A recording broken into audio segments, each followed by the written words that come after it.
Well, hello and welcome to an edition of Camilla and I. Today we are trying to put art into our wildlife photography. Most of the photos I take, probably like yourselves, 95% of the shots I take are record shots in some form or another. I try and capture the bird in some interesting pose, but on the whole I'm just looking for a well exposed, sharp as possible image, which is difficult enough in itself, but occasionally I like to stretch myself and try and go beyond just the standard image, and this is where we try and put some art into our wildlife photography. So I suppose firstly I must explain what I believe is a sort of artful image as opposed to a straightforward image. And an artful image is one that I feel goes beyond the normal. It can be a great interpretation of a subject, a particularly close detail or a different perspective, but also you can use atmospheric conditions, proportion, and indeed photographic technique. And that's where it comes in today, putting art into our photography. We're going to use a photographic technique in order to interpret a scene. And on this occasion we're going to use the subject of panning. So today I'll run through the settings I use and the equipment I use to get panned images, and then the second half I'll actually be at my local nature reserve getting the perfect panning shot, hopefully. So as usual, stick around to the end to see if I obtained a worthwhile image and see what you think. Firstly, mount your camera or Camilla on your tripod. Of course, it's not necessary with panning to have a full gimbal setup such as this one. This is quite an expensive option, and indeed you can pan by hand, so there's no need to invest in a gimbal. In fact, see my former video, do you need a gimbal head for your wildlife photography? You may decide you don't need one. But if you do have one, or you decide to get one, you locate your camera in its predetermined position, because hopefully you're used to it by now, and balance off the gimbal head in comme ça, making sure that the tripod is level, and indeed through the viewfinder you can check the little level. I've got a little level which lets you know whether your horizon is level through the viewfinder. Well worth checking. Then on the actual lens, we set the lens to full distance and we go for autofocus, and we go for optical steady shot on, and we go for mode number 2, like so. Mode number 2, and that way the camera is now all set, the lens and the camera are all set to go. Autofocus, we're using zone metering, and also we're using wide open on the 200 to 600 f6.3, and we're using it at the long end 600mm. Now the arty bit comes into play, and basically it depends how good your technique is and how good you are at panning. Obviously this comes with practice, and you can set the shutter speed accordingly. On this occasion we're photographing at 1/125th of a second at f6.3, but we could go as low as 1/30th of a second, 1/60th of a second, 1/50th of a second. It's your choice, but basically the idea is to pan with the subject.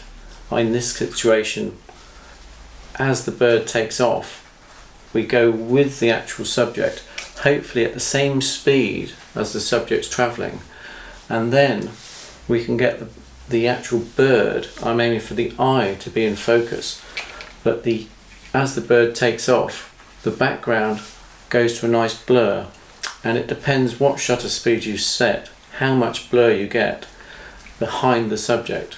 So 1/25th of a second will give you a reasonable amount of blur, but 1/60th will give you even more blur behind the subject. So the choice is yours, but obviously there's more chance of capturing the action at 1/25th of a second than 1/25th of a second rather than at 25th of a second. So you get the idea. Practice start off with at something like 1/25th of a second, I'd say, and then experiment. It's your camera, it's your setup, it's how still you can hold the camera. Now for the magic of photography and YouTube, we'll pop over to my local nature reserve. Well, hello, good morning and welcome to an episode of Camilla and I. And today we're just here first thing in the morning before sunrise to hopefully capture this spectacle of the Canada geese taking off. This is where art comes into the world of photography, and it's not just about the subject. I mean, Canada geese are extremely common, but this morning we're coming along to try and create an impactful, artful shot, and this is where all the years of practicing how to get the basic shot pay off, hopefully, and we capture a really good, stunning image, one worthy to hang on the wall. Whether we do or not, who knows? That's photography for you. So what we've got is hundreds of Canada geese have spent the night on the lake, mainly for safety. They've flown in off the land, and they're now due to fly off for their day's activities, packing away in fields nearby. So we know they're going to take off soon. So having this foreknowledge is great. And what we're going to attempt to do today is get a panning action of the takeoff. So we have some sort of background blur, but motion in the actual subject. Sorry, I get distracted. If I miss the shot, I'll be very annoyed, because they could all just take off at once. Hopefully they will take off in stages, and I will get various chances to capture the image I want. But anyway, this is where the art comes into the photography, the foreplanning, and the whole combination of effort and whatnot becomes worthwhile. So this is not the beginner stuff. This is definitely the more advanced level. I'll show you on the back of the screen. That's what we're trying to get. Canada geese in takeoff. So it'd be great if those three took off now. If those took off now, I'd be dropping you and hopefully getting the shot. Anyway, let me see who takes off first. If we can introduce some drama and motion and action and everything into the shot, it'll far take this to another level from another boring Canada goose flap which I've already photographed this morning. But yeah, so it will take it beyond a Canada goose flap and hopefully introduce the art and introduce the art into photography.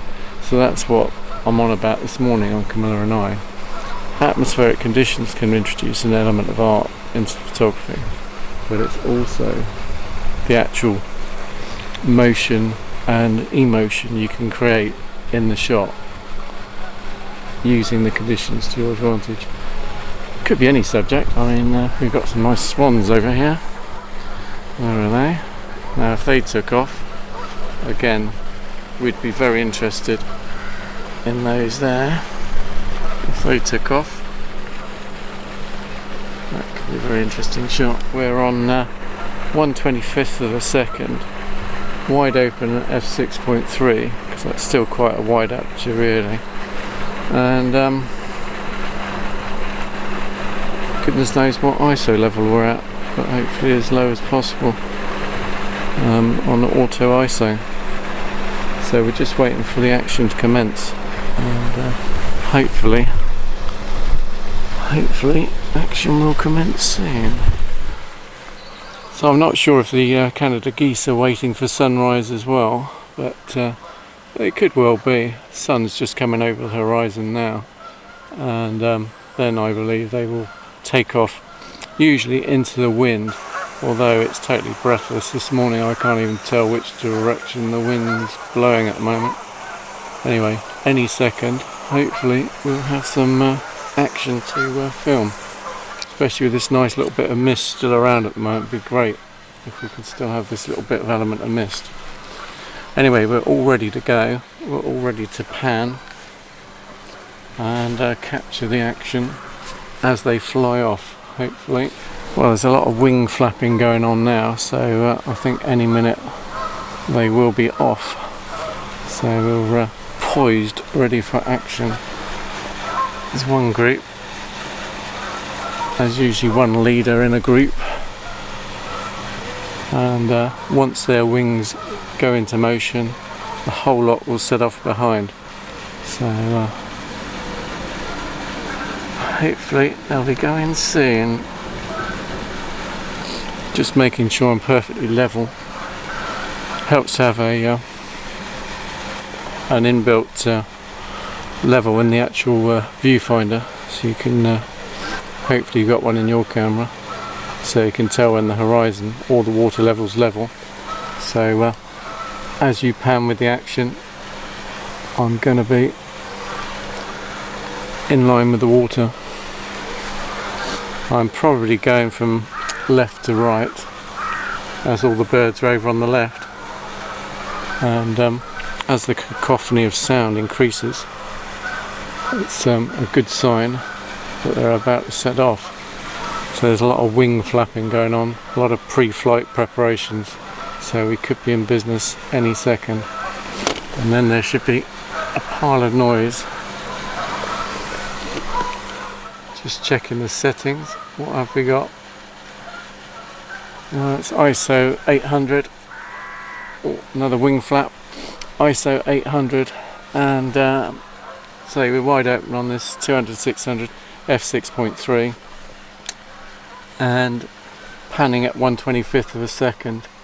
I'm also capturing other action as well, anything that looks particularly good. Elements of this mist are very nice. If I can pick out solitary bird, I will, with a wing flap, but really we're after this large escape. I'm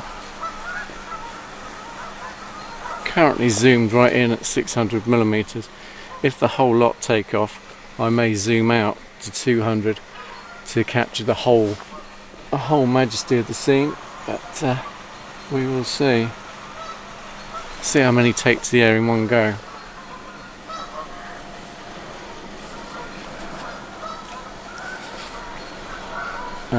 More pre-flight flapping going on. So this is where it all comes down to a few seconds of action.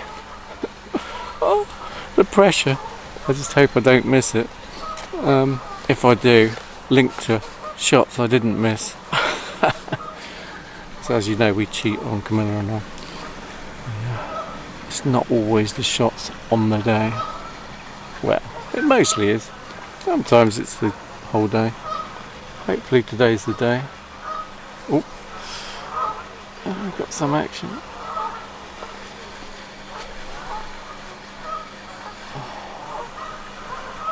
Ooh, bit of honking going on.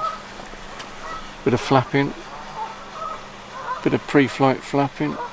Are we going to have some action? Come on. Good subject here. They make more noise than we do, so you're quite okay to talk and everything else. Talking of which, I better check on recording.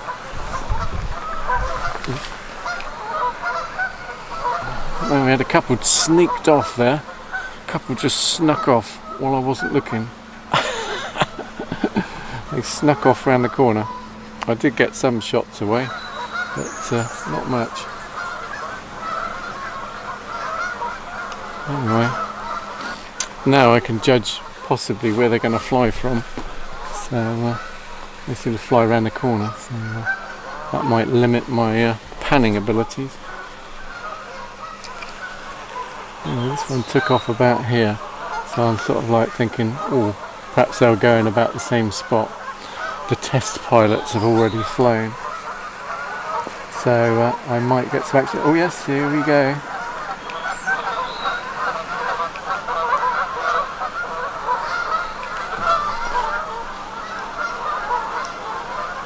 Ooh.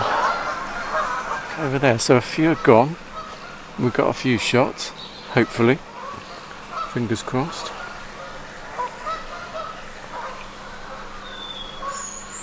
Oh, we got more action over here. I'm tending to ignore those over there now because I think we're going to have more action over this side. There's a bonus. Oh, got some landing back down. Sometimes they're just sort of repositioning flights, have a quick couple of circuits and then they come back round again. Join the main crowd. Quite sociable, these Canada geese, I must admit. They do certainly like to accumulate in large flocks. Well, certainly here at Langford Lakes anyway. Oh, missed a bit there. Lovely bit of light under the wing of one of those flaps now. The sun's just coming up over the horizon and it's creating quite a low.